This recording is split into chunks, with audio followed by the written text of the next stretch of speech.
இப்போ எல்லாம் நீங்கள் எல்லாம் பெண்கள்லாம் போயிட்டு இருக்கீங்க, ஸ்கூட்டியில் போயிட்டு இருக்கீங்க, இது அவ்வளோ ஈஸியா? இப்போ இந்த சேஞ்சஸ் எல்லாம் எப்படி வந்தது? வந்திருக்கும் கரெக்டாக இல்லைன்னு சொல்ல, ஆனால் இந்த சேஞ்சஸை முடிக்கும் அக்சலரேட்டட் வேகப்படுத்தி பெண்களுக்கு சொத்துல சமூகம் 89 கொண்டு வந்துட்டோம்.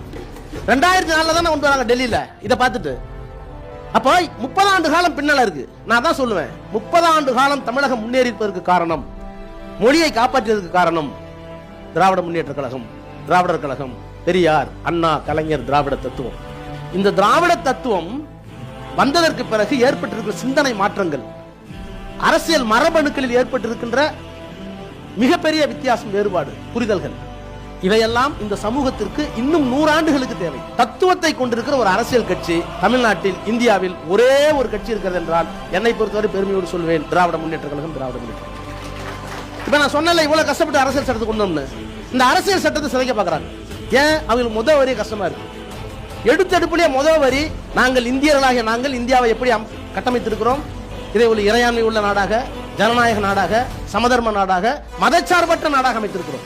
இப்ப நான் சொன்னேன், இத்தனை ஜாதி எல்லாம் சேர்ந்து இவ்வளவு வேறுபாட்டெல்லாம் சேர்ந்து ஒரே இடத்துல உட்கார்ந்து காரணம் அரசியல் சட்டம்னு இந்த 4 வரி தான். இந்த 4 வரி இருக்கிறது எங்களுக்கு பிடிக்கல, அவங்க திருத்தணும்னு நினைக்கிறாங்க.